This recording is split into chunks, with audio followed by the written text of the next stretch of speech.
오늘부터 4주 동안 우리 성경에 대해서, 오늘은 성경, 다음 주는 기도, 그 다음에는 교회, 그 다음에는 예배, 이렇게 대해서 함께 배울 텐데요.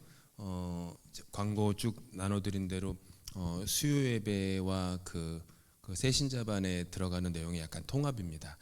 그래서 그 모든 분들이 참여하실 수 있고, 다만 강의 내용은 이제 우리 새신자반 여기 화면에 있어요. 이재철 목사님이 쓰신 새신자반, 지금 새신자반이 지금 4번 모였거든요. 그래서 이번 주 금토부터 5번째 모이는 시간인데, 그래서 5강이 이제 5과가 성경에 대한 내용이에요. 그래서 오늘은 그 공부하면서 함께 합니다. 그래서 새신자반을 참석 안 하셔도 또 성경, 기도, 교회, 예배 매우 중요한 기본 신앙에 다시 한번 점검해야 될 내용이기 때문에 우리 그 내용으로 우리가 함께 보면서 올 한 해 좀 다짐하면 좋겠습니다. 특별히 우연하게도 또 우리 지난 우리 주일 설교하면서 오직 예수라는 우리 올 한 해 교회 표를 갖고 말씀 중심의 새해 비전, 그리고 말씀 카드를 다 받으셨죠?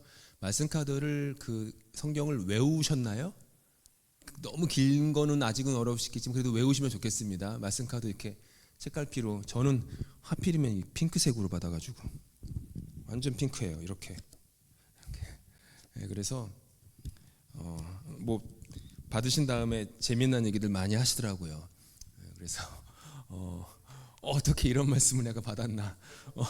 제 아내는 요한계시록 말씀을 받는 바람에 요즘 집에만 가면은, 퇴근해서 집에만 가면은 유튜브로 요한계시록 볼 때 성경 그 낭송하는 거 있어요. 그 성경 그 읽기 통독하는 낭송하는 거 유튜브로 계속 그 들으면서, 오늘은 또 갔더니 퇴근하고 갔더니 또 요한계시록 그 성경 그 우리 저네스루 더 바이블 했던 것처럼 그 영어로 되어 있는 그걸 또 듣고 있더라고요. 그래서 아유 참 열심히다. 제가 그랬어요.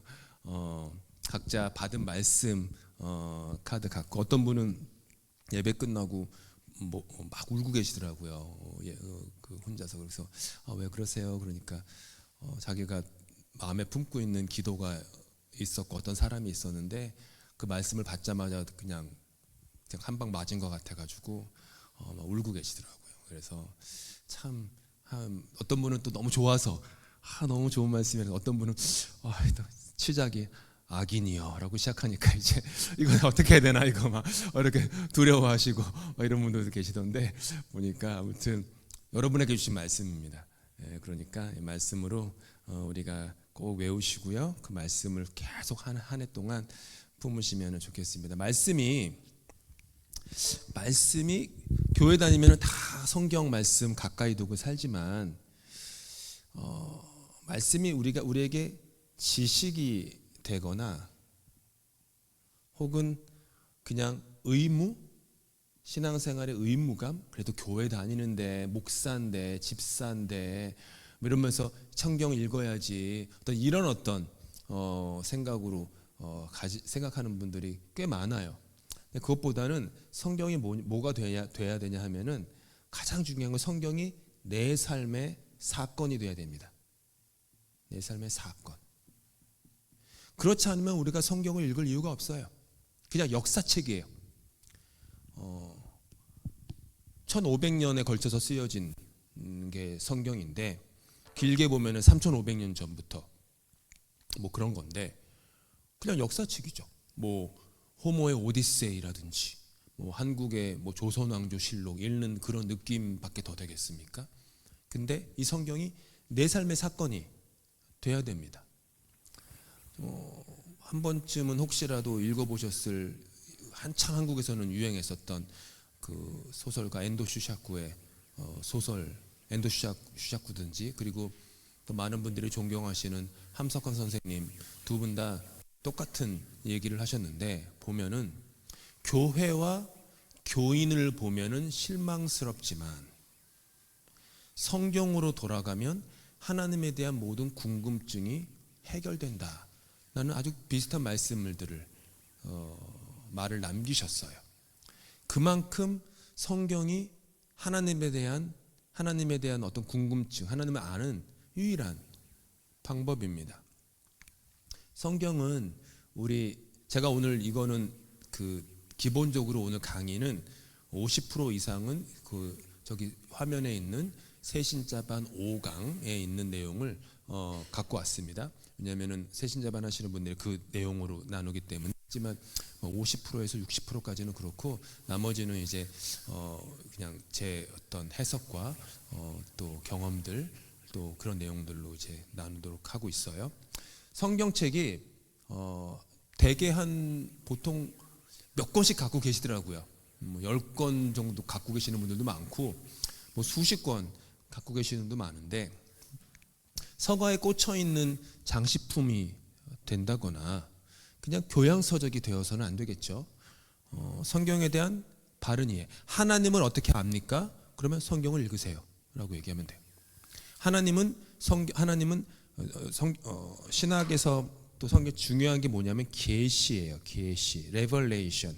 뭐 계시록 할 때 그게 아니라 계시. 계시는 뭐냐면 하나님이 자기를 드러낸다라는 뜻이에요. 드러낸다. 그러니까 하나님은 자기를 감추신 게 아니라 자신을 드러내세요. 근데 드러내는 방식이 뭐였냐 하면은 성경이에요. 그러면 하나님이 누구신지를 알려면은 성경을 열면 되는 거예요. 거기에 하나님이 나는 이런 자다, 나는 이런 하나님이다 라고 신구약 66권에 걸쳐서 쭉 계시하고 계세요. 성경은 계시는 reveal, 드러내다, reveal, 나타나다, 나타내다, 드러내다. 하나님이 드러내신 거예요. 성경이 왜 하나님의 말씀인가? 유인물에도 있지만요, 성경은 하나님의 살아있는 말씀이며 모습이자 능력이다 라고 돼 있어요.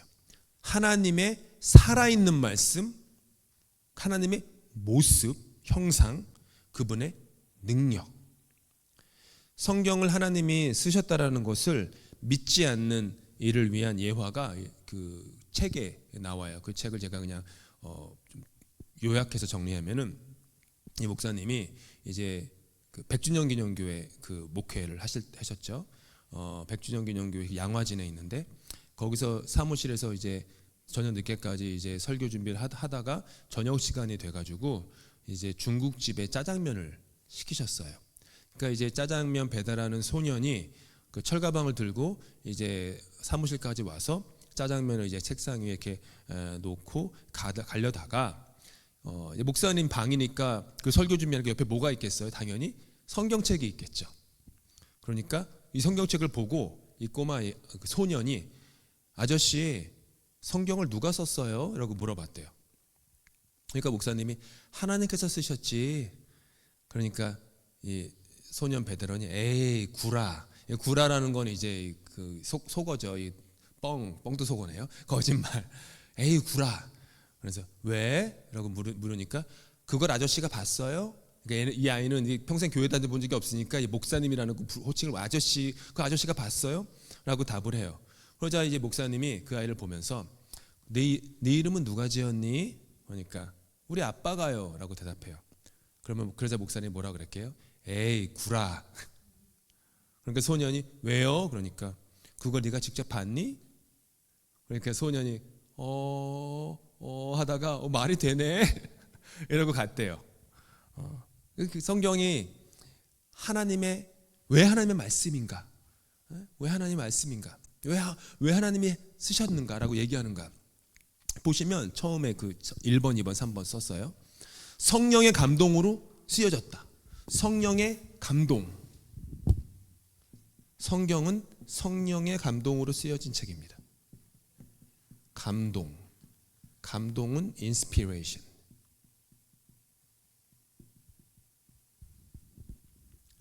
기자는 사람이지만 저자는 하나님이다. 여기 오세요. 기자는 사람이지만 저자는 하나님이다. 아무리 명작이라도 수십 번 읽으면 지루해지지만 성경은 평생을 읽어도 매일 새로운 감동을 줘요. 그렇죠. 신앙생활, 신앙의 연륜이 오래되신 분들은 다 아실 거예요. 성경은요, 평생을 읽어도 새로워요. 그리고 늘 아는 말씀인데, 그리고 외웠던 말씀인데 또 달라요. 많이들 아시는 게 요한복음 3장 16절 하나님이 세상을 이처럼 사랑하사 독생자를 주셨으니 이는 저를 믿는 자마다 멸망치 않고 영생을 얻게 하려 하심이라. 이렇게 돼 있으면 그러면은 10대 때 그 말씀을 들었을 때와 군대 때 그 말씀을 들을 때와 결혼한 다음에 그 말씀을 읽을 때와 애가 덜컥 생긴 다음에 그 말씀을 읽을 때와 직장 생활을 할 때 읽을 때와 50이 넘고 은퇴를 하면서 그 말씀을 읽을 때와 몸이 점점 약해져 죽음을 앞두고 그 말씀을 읽을 때 다 달라요. 똑같은 말씀인데 다 달라요. 그리고 매 순간 감동이 있어요. 아주 어린 어린아이도 요한복음 3장 16절 읽으면 감동을 받지만 100세가 넘은 할아버지 할머니도 그 말씀을 읽으면 참 말씀이 감동이다 라고 와요. 왜죠? 저자인 성령님이 지금도 살아계셔서 우리 안에서 역사하고 있기 때문이죠. 감동을 주기 때문이죠. 성령의 감동으로 쓰여졌다. 그 다음으로 보는 게 이제 성경에 뭐라고 돼 있죠? 거기에 보니까 통일성, 유니티라고 보는 거죠. 성경의 통일성. 1500년에 걸쳐서, 물론 학자들에 따라서 약간 다르지만 대부분은 1500년에 걸쳐서 쓰여진 것이 이렇게 모아진 거다라고 보는데, 대략 한 40여 명의 저자. 저자에 대해서는 신학이 발전할수록 조금씩 바뀌어요. 예전에는 바울이 쓴 서신이 13권이었나? 80년대 70년대까지는 그렇게 받아들여지다가 요즘은 정말로 바울이 썼다라고 여겨지는 성경이 10권이 좀 안 되는 그런 좀 학계의 그 정설로 조금씩 굳어지고 있어요. 그러니까 조금씩 다르죠. 아무튼 40여 명의 저자가 서로 다른 시대에 썼죠. 그렇죠? 포로 시대 때 혹은 왕국 시대 때 다 달라요. 그런데 마치 한 사람이 쓴 것처럼 어느 하나의 주제로 귀결돼요. 통일성. 그게 뭐냐 하면은 바로 구원이라는 주제로 귀결되는데, 특별히 구약에서조차도 심지어 그리스도를 통한 그리스도의 구원, 예수의 구원. 앞에다가 예수라고 넣으면 더 좋죠. 예수 그리스도의 구원이라는 어느 일관된 하나의 주제로 완벽하게 통일이 돼요. 그래서 우리가 그 사순절이나 이럴 때 꼭 모든 교회마다, 전 세계 교회들이 꼭 읽는 구절이 이사야서 말씀을 읽거나, 볼품도 없고 풍채도 없으시지만은 막 그는 실로 우리의 질고를 지고, 그런 거 다 이렇게 어떤 일관된 통일성 구조, 원저자가 성령이기 때문에 그런 거죠. 마지막 그 성경이 왜 하나님의 말씀인가를 볼 때 세 번째는 그 시공간의 초월이라고 써 있어요. 시공간의 초월. 시공간의 초월. 2000년 전, 그러니까 어떻게 보면은 1번과 3번이 비슷하게 연결되어 있는 거죠. 2000년 전에 베드로에게 하신 말씀이 오늘 나에게 찔림이 돼요. 예수님이 지금 성경에서는 요한복음 21장에서는 지금 요한의 시몬아 네가 나를 사랑하느냐 라고 하는데, 그거 내가 아니잖아요. 나는 2000년 전에 있지도 않았잖아요. 나는 베드로도 아니잖아요. 심지어 나는 피부색도 달라요. 쓰는 언어도 다르고요. 문화도 다 달라요. 근데 예수님이 베드로한테 요한의 아들 시몬아 네가 나를 사랑하느냐라고 하면 그 말이 나에게 찔려요. 왜 찔릴까? 나의 상황과 내 마음과 나의 어떤 인생의 정황과 정확히 맞아떨어지기 때문에 찔리죠. 어떨 때는 격려가 되고 위로가 되고 감동이 되고 그런 거죠. 신년 말씀 카드 받으셨지만 수천 년 전의 글이잖아요. 받으신 거 다 기본 2000년 전 글이잖아요.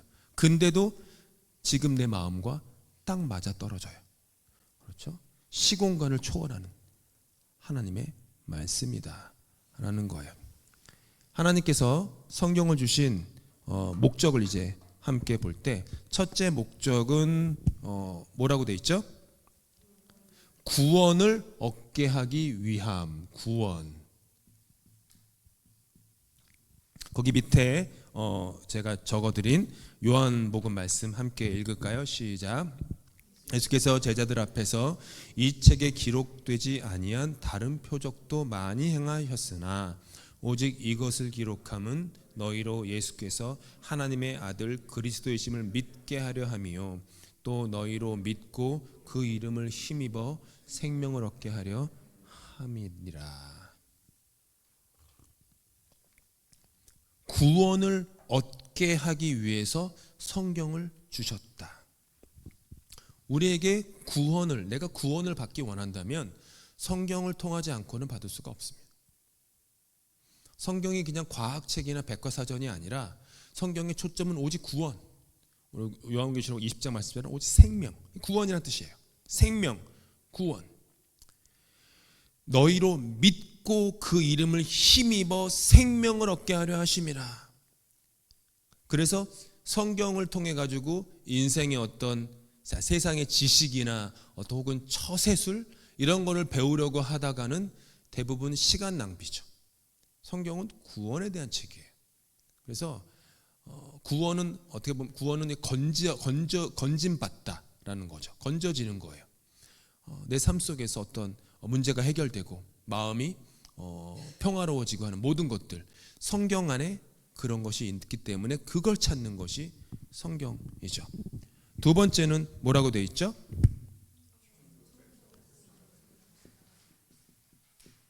천국 백성으로 살아가는 것. 구원이랑 연결되는데요. 구원은 죽어서 천국 가는 것이 구원이 아닙니다. 이 땅에서 천국을 일구어 나가는 삶. 그게 구원이에요. 구원. 죽음을 초월하여 살아서도 천국, 죽어서도 천국을 누리는 믿음을 주는 것. 천국 백성으로 사는 것. 즉 천국은 다른 말로 하면 하나님 나라. 내가 하나님 나라의 백성으로 살고 싶다. 내가 하나님 나라의 시민으로 살고 싶다라고 그러면 성경을 가까이 하고 성경을 읽어야죠. 세 번째는 뭐죠? 뭐라고 돼 있어요? 온전케 하기 위해서. 온전케. 성경 말씀 읽겠습니다. 시작. 또 어려서부터 성경을 알았나니 성경은 능히 너로 하여금 그리스도 예수 안에 있는 믿음으로 말미암아 구원에 이르는 지혜가 있게 하느니라. 모든 성경은 하나님의 감동으로 된 것으로 교훈과 책망과 바르게 함과 의로 교육하기에 유익하니 이는 하나님의 사람으로 온전하게 하며 모든 선한 일을 행할 능력을 갖추게 하려 함이라. 성경을 알아야 된다라는 거예요. 지금 이게 어린 디모데한테 얘기한 건데 성경을 알아야지, 성경을 가까이 해야지 사람이 온전해진다. 성경을 가까이 하지 않으면 사람이 온전해지지 않는다라는 거예요. 그리고 모든 선한 일을 행할 능력, 성경을 통해서. 그래서 성경은 교훈하고 책망하고 바르게 하고 의로 교육함으로 우리를 뭐해요? 훈련시키세요. 성경은 훈련. 책에 보니까 재미난 예화가 있더라고요. 보니까 어느 아파트 목욕탕 천장을 수리를 하고 있었는데 목욕탕 천장을 수리를 하니까 구멍을 뚫잖아요. 근데 구멍을 뚫어 보니까 쥐들이 들어와 있는 거예요. 그래서 뭘 했냐면은 그때는 아마 쥐 끈끈이 판이라는 게 많이 팔았었나 보죠. 쥐 끈끈이 판을 거기 놓은 거예요. 예, 거기다가 그 쇠고기를 붙여놨대요. 쥐 많이 잡아보셨죠? 아니에요? 쥐 안 잡아보셨나요? 저는 캐나다 살 때 하루에 쥐 3마리 잡고 막 그랬는데 자고 있으면 옆으로 혼자 살 때 그 해방촌에 살 때 그 영어 핀치 거기 해방촌에 살 때 하루에 쥐 3마리 잡았어요 저. 그랬는데 그래도 얼마나 감사한지. 쥐 끈끈이 판이 있었는데 소고기를 붙여놨죠. 저는 이제 뭘 붙여놨지? 레이스 칩, 칩스를 좋아해. 얘네들이 진짜 그걸 좋아하더라고요. 그래서 했었는데 아무튼 한밤중에 불을 켜보니까 큰 쥐 한 마리가, 한국 쥐는 좀 크잖아요. 큰 쥐 한 마리가 끈끈이한테 걸려 있는 거예요. 자, 한번 생각해 보세요. 쥐의 입장에서 끈끈이에 붙어 있는 거예요. 죽었다는 거예요. 이제 절체절명의 위기인 거예요. 근데 그 쥐를 가만히 보니까 죽음의 상황 속에서 끈끈이 몸이 붙어진 채로 한 가로의 쇠고기 미끼를 뜯어먹고 있대요.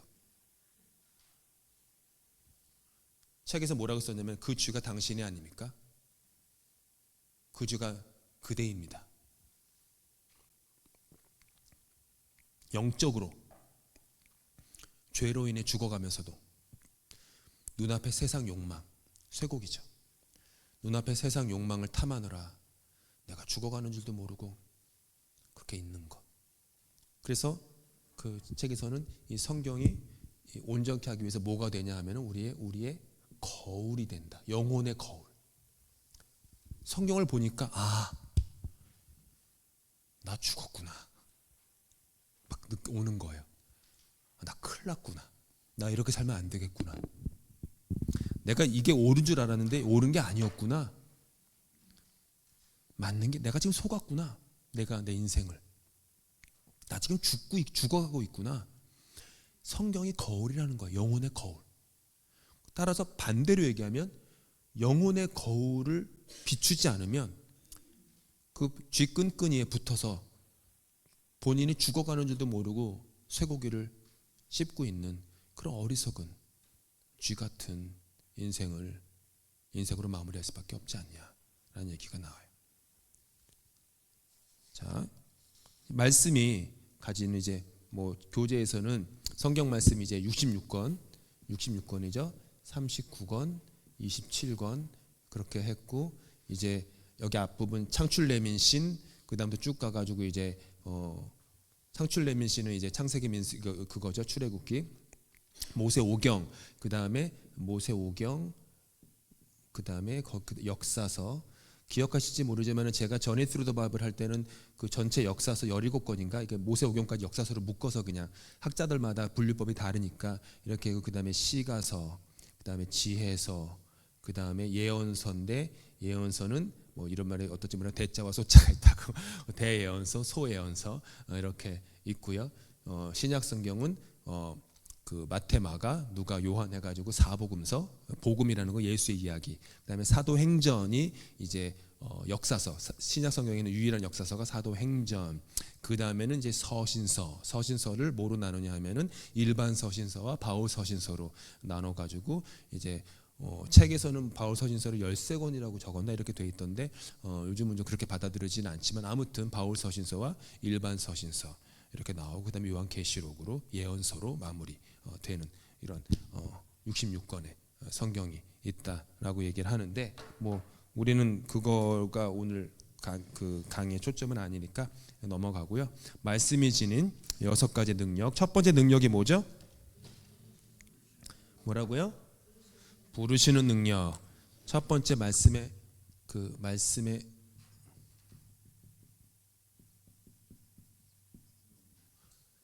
부르시는 능력. 말씀은 우리를 부르세요. 저는 부르시는 말씀의 능력을 매 순간 경험합니다. 말씀이 저를 부르지 않았으면 캐나다에 없었을 거예요. 말씀이 부르지 않았으면 여기 서 있을 이유도 없었고요. 목사가 되지도 않았을 거고요. 이런 삶을 살려고 하지도 않았겠죠. 그리고 말씀은 늘 우리를 부르세요. 말씀은 주님께서 베드로, 안드레, 야고보, 요한을 부르시는데 말씀으로 부르세요. 너는 나를 따르라. 그게 말씀이잖아요. 앞에서 막 마술 요술을 보여준 다음에 감동받았지. 한번 흉내내보고 싶지. 한 다음에 따라오라고 하지 않았어요. 그냥 너는 나를 따르라. 바울은 어떻게 부르세요? 사울아 사울아 네가 왜 나를 핍박하느냐. 말씀으로 부르세요. 주님은 그들에게 돈 준 다음에 나 따라라고 하지 않아요. 나를 따르면 높은 지위 줄게 라고 하지도 않으세요. 그런데도 그들은 주님을 따라 나서요. 왜요? 그들이 결단의 사람이었을까요? 아니죠. 그들이 그래 베드로 정도 되니까 바울 정도 되니까 따라 나섰지가 아니에요. 말씀이 능력이기 때문이에요. 말씀이. 그러니까 이게 포지션을 우리가 어떻게 하느냐가 되게 중요해요. 나는 베드로도 아니고 바울도 아니고 야고보도 아니니까 하나님이 나를 부르시지 않는다. 그게 아니에요. 그거는 내 중심이죠. 나 중심으로 생각하는 거예요. 나의 헌신, 나의 기도, 나의 믿음, 신앙, 신학 이게 부족하다라고 하는 어떤 자기 핑계예요. 말씀이 능력이기 때문에 이 사람이 능력이 있건 뭐가 없건 상관하지 않아요. 말씀은 그냥 부르세요. 부르시는 능력이 있어요. 말씀은. 그래서 말씀이 부르시는 능력에 순종한 사람들은 겸손해요.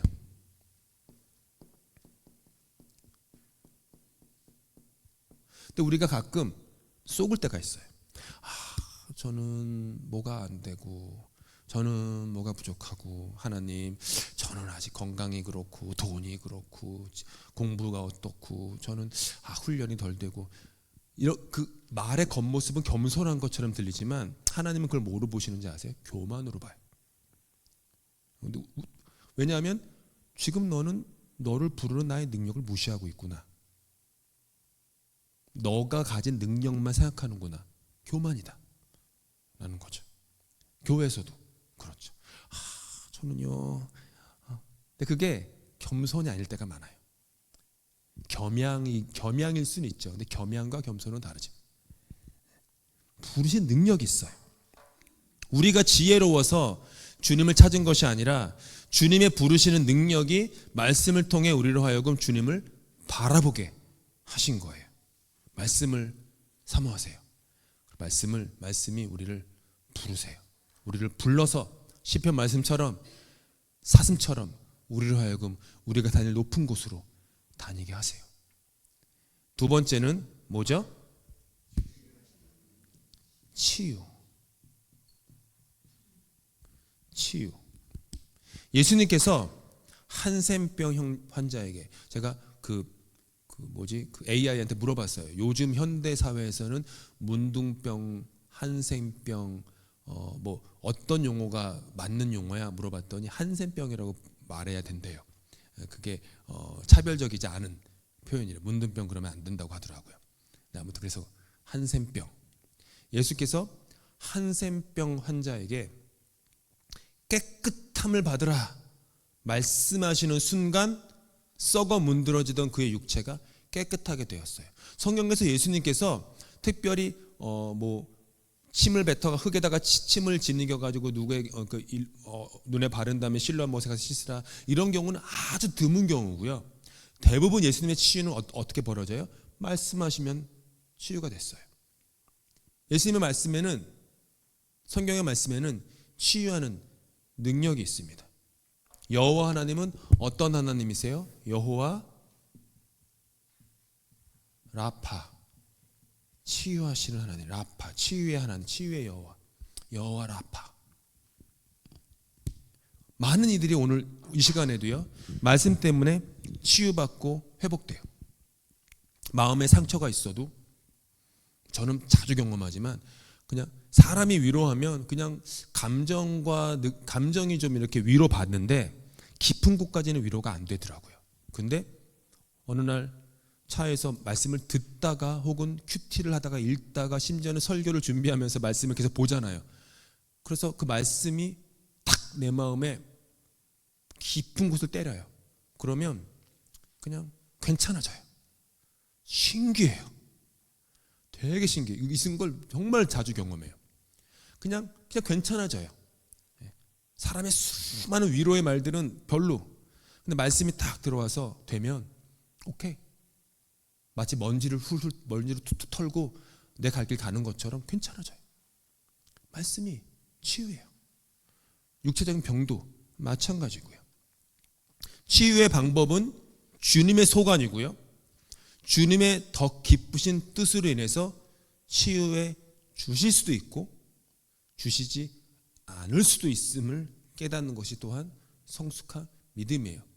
내가 치유받지 못한다고 말씀이 살아있지 않다거나 혹은 내가 말씀을 가까이 하지 않았다거나 하는 후회를 한다거나, 그건 아니에요. 다 뜻이 있어서 그래요. 인도에 마리 머기스라는 처녀가 있었는데 교통사고로 두 다리를 잃었어요. 두 다리를 한번 생각해 보세요. 결혼 안 한 여성이 두 다리를 잃었어요. 근데 이 여인은 절망의 세월을 뛰어넘어서 인도에서 불쌍한 한센병자를 치료하는 의사가 되었대요. 그녀는 이렇게 말을 해요. 나는 두 다리를 원했지만 하나님께서는 나에게 두 날개를 주셨습니다. 놀라운 신앙의 고백이에요. 잘 아시는 미우라 아야코 여사는요, 그냥 온몸이 종합병원, 결핵, 척추 카리에스, 직장암, 파킨슨병, 그냥 온몸이 수많은 질병, 종합병원이었고 죽음의 문턱을 몇 번이나 넘나들었던 분이죠. 근데 이분이 이렇게 고백을 해요. 그냥 그대로 읽어드릴게요. 병들지 않고서는 드리지 못할 기도가 따로 있습니다. 병들지 않고서는 믿을 수 없는 기적이 따로 있습니다. 병들지 않고서는 들을 수 없는 말씀이 따로 있습니다. 병들지 않고서는 가까이 갈 수 없는 성소가 따로 있습니다. 병들지 않고서는 우러러 볼 수 없는 얼굴이 따로 있습니다. 오, 병들지 않고서는 나는 인간이 될 수조차 없습니다. 놀라운 신앙 고백이에요. 말씀이 우리를, 우리의 육체를, 우리 정신을 치유하시기도 하지만 그렇지 않는다고 할지라도 그것에 하나님의 깊은 뜻이 있음을 신뢰하는 것. 사도 바울 역시 평생 불치병에 시달렸습니다.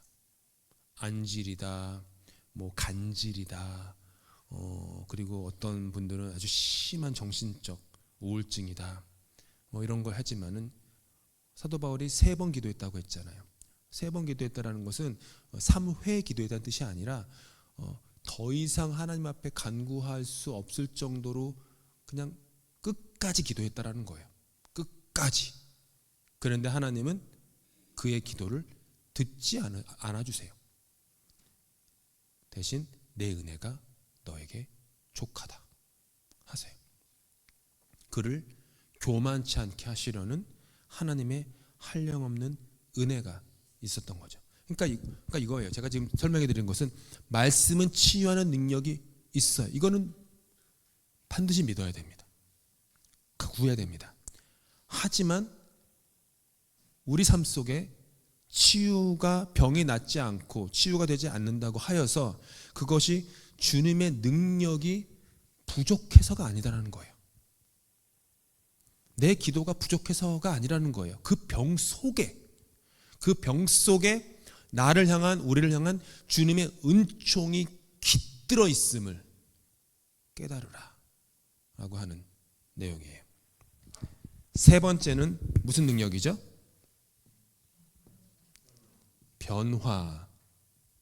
변화시키는 능력. 삭개오는 불의한 세리장이었다라고 써 있어요. 세리장. 그냥 세리도 아니라 세리장이었어요. 즉 그가 재산을 모았는데 그가 모은 재산들은 대부분 다 정의롭지도 공의롭지도 않은 방법으로 재산을 모았고 다른 사람들의 고혈을 짜서 자기의 배를 부르게 한 그런 탈취한 그런 돈이었어요. 그런데 삭개오가 주님을 만납니다. 주님이 말씀하실 때 그 말씀이 삭개오를 변화시켜요. 그래서 삭개오가 어떻게 변화되었냐? 삭개오는 포기했다. 내가 가지고 있는 것을 포기시키는 능력. 삭개오는 자신의 재산 절반을 가난한 사람들에게 나누어 줍니다. 그리고 남의 것을 토색한 것이 있거든 4배로 갚겠다고 해요. 근데 한번 생각해 보세요. 당시에 세리장으로 살면서 남의 것을 토색하지 않고 돈을 벌 수 있는 방법은 없거든요. 그러면 삭개오는 지금 자기 전 재산을 그냥 포기한 거예요. 어쩌면 빚을 졌을 수도 있어요. 그냥 전 재산의 포기 선언이었어요. 삭개오의 입장에서 전 재산.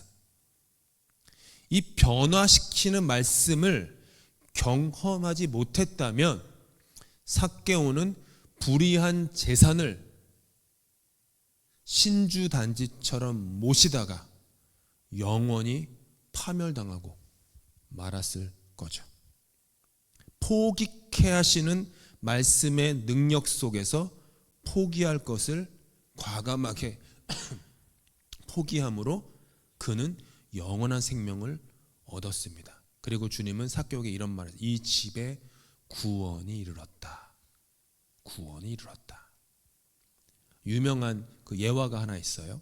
어떤 사람이 여행을 하다가 강을 만나요. 근데 배가 없네요. 그래가지고 뭘 했냐면 나무를 자릅니다. 나무를 잘라서 아주 힘들게 뗏목을 만들어서 겨우 강을 건너요. 근데 이 사람이 뗏목을 보면서 뗏목이 내 생명을 구해줘서 소중하니까 뗏목을 짊어지고 산을 오릅니다. 얼마나 어리석냐 라고 얘기를 해요. 성경은 우리를 하나님께로 인도하는 뗏목이에요. 성경의 글자, 지식 자체를 숭배하거나 자랑하며 짊어지고 다닐 것이 아니라 말씀을 통해 하나님을 만났으면 이제 그 말씀이 가리키는 삶의 현장으로, 믿음의 언덕으로 오르고 내려와야죠. 새해에는 성경을 읽는 것에 그치지 말고 성경이 인도하는 대로 하나님 나라의 깊은 곳으로 과감하게 한번 걸어 올라가 보실 수 있기를 바랍니다. 네 번째는요, 뭐죠? 격려하시는 능력. 전부 다 능력이에요. 능력. 마가복음 12장에 보면은 여러 부자들이 헌금함에 헌금을 많이 넣었는데 아시다시피 한 가난한 과부가 와서 2렙돈을 넣어요. 2렙돈. 제가 계산해 봤어요. 당시 2000년 전 예수님 때 2렙돈의 시세를 온타리오 현재 시세로 따지면 얼마냐? 그러니까 정확히 2불 15센트라고 하더라고요. 이게 그 여인이 드릴 수 있는 헌금의 전부였어요. 2불 15센트. 근데 주님은 이 여인을 보고 뭐라고 했어요? 네가 최고다. 너가 최고다. 네가 헌금 제일 잘했다. 이렇게 얘기하세요. 뜻하지 않은 격려를 받았어요. 이 여인은. 세상을 다 주고도 사지 못할 힘과 용기를 얻지 않았겠습니까? 세상의 격려가 아닌 이제부터는 주님의 격려를 바라며 살아가는 참되고 또 은밀한 봉사자로 남은 생을 살았을 거예요. 말씀은 이렇게 우리를 격려해요. 격려하고 세워줘요. 다섯 번째 뭐죠? 사탄을 물리치는 능력. 사탄을 물리치는 능력. 광야에서 예수님은 사탄의 유혹을 3번 받으실 때마다 뭐로 물리치셨냐면은 말씀. 그것도 성경에 보니까 기록된 말씀으로 물리쳤다. 기록된 말씀. 말씀이 이런 능력이 있어요. 사탄은 언제 어디서나 말씀을 이길 수 없습니다. 말씀의 능력을 이길 수가 없어요. 이 말씀은 하나님의 능력이고 하나님의 능력을 이길 수 있는 것은 세상에 어디에도 없기 때문이죠. 성경은 마귀가 우리를 삼키러 두루 돌아다니고 있다 라고 얘기를 해요. 시도 때도 없이 유혹한다. 이때 유일한 방법은 믿음을 굳건하게 하는 것인데 그 믿음을 굳건하게 하는 유일한 방법은 말씀 위에 굳게 서는 것. 이게 사탄을 물리치는 능력이다. 마지막으로 무슨 능력이죠? 창조의 능력이라고 되어 있어요. 요한복음 1장은 말씀이 태초에 계셨고 창조하셨다고 증언하죠. 창조라는 것은 뭐냐 하면 있던 것의 변형이 아닙니다. 없던 것이 있는 게 되는 거예요. 그걸 창조라 그래요. 우리에게 아무것도 없을지라도 주님께서는 모든 것을 있게 하실 수 있어요.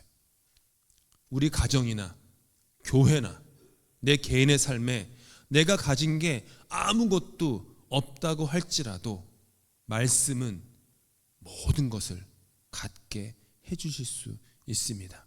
그리고 이 말씀은, 이 창조의 능력은 한시적이거나 일시적이지 않아요. 영원해요. 왜냐하면 말씀이신 하나님은 영원히 살아계신 분이기 때문이죠. 세상의 제국이 다 사라져도 말씀은 영원히 남아 있어요. 영원이라는 것은 2026년을 뛰어넘는 겁니다. 나의 생애를 초월하는 거예요.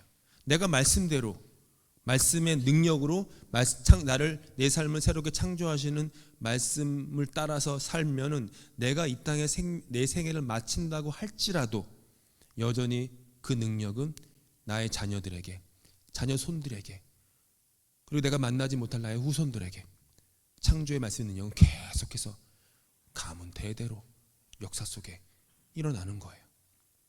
일어나는 거예요. 영원히 사는 사람으로서 우리는 영원한 당신의 나라로 우리 삶을 세워주시죠. 강의를 마칩니다. 성경을 중심으로 하지 않는 신앙은 헛것이에요. 성경을 읽지 않으면 아무것도 할 수 없어요. 교회 다니는데 성경 말씀을 중심으로 신앙생활을 하지 않으면 그 신앙생활이 헛것이에요. 왜냐하면 하나님이 우리에게 신앙생활에 있어서 유일하게 동반하는 존재로 준 것이 말씀 하나잖아요. 말씀. 성령의 감동으로 쓰여진 그 말씀. 성경을 꼭 중심으로 신앙생활을 하십시오. 많은 분들이 통독하시지만 그룹으로 통독하시건 개인으로 하시건 아주 천천히 읽지 않는 이상은 조금 속독을 하시면 하루에 15분 읽으시면 성경 1독하세요. 1년에. 그 정도 돼요. 너무 천천히 읽지 않으시면 그냥 웬만한 평균 속도면 하루 15분. 주말에 조금 더 읽으실 수도 있지만 하루 15분이면요 성경 1독이 됩니다. 하는 거예요. 이미 많은 분들 하고 계시지만 혹시라도 다짐 못하신 분들이 있다면 올해 내가 1독해야지 라고 하세요. 저는 성경 생각할 때마다 돌아가신 우리 이장로님 자꾸 생각나요. 장로님께서 제가 신방을 많이 했는데 대개도 많이 갖고 제 아내랑 보면은 그냥 하나를 못 하셔가지고 늘 안타까워하셨어. 성경 필사를 하셨잖아요. 한 4권인가가 있으셨거든요. 대개 한 권 성경 손으로 다 쓰셨어요. 그러면 한 권 한 이만큼 돼요. 그러니까 왜냐하면 이 동네 장로님이 손주들 한 명당 본인께서 성경 필사한 걸 선물로 남기시려고 쓰셨는데 마지막 권을 못 쓰시고 몸이 연약하셔서 돌아가셨어요. 근데 이제 저한테는 손주들이 이제 한국말로 성경을 못 읽으니까 이제 킹 제임스 성경 여셔가지고 영어로 또 평생 그렇게 그냥 앉아가지고 성경 필사하시면서 우리 청년들, 우리 결혼 안 한 우리 교회 청년들 중에 몇 사람이 지금 성경 필사하고 있어요. 한 친구는 마태복음, 한 친구는 창세기, 어떤 친구는 요한복음 쓰고 있는데 필사하는 것도 시간은 오래 걸리지만 되게 좋은 거예요. 말씀의 자리를 사모하십시오. 말씀을 가까이 하세요. 그냥 이렇게 잊지 마시고 오늘도 집에서 교회 오는데 40분이 걸렸어요. 사고가 나가지고 원더랜드에 계속 서 있었어요. 그럼 뭐 합니까? 그때 뭐 하셔야 돼요?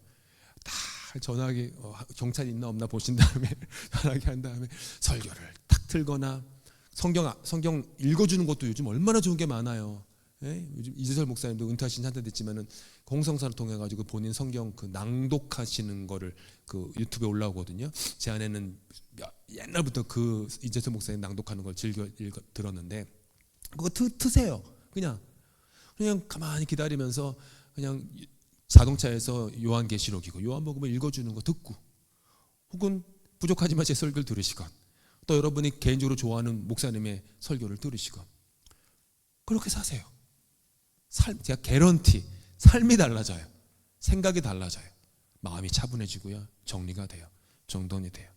사람의 말보다 하나님의 말씀을 더 가까이 품으실 수 있는 저 여러분 다 되실 수 있기를 예수님으로 축복합니다.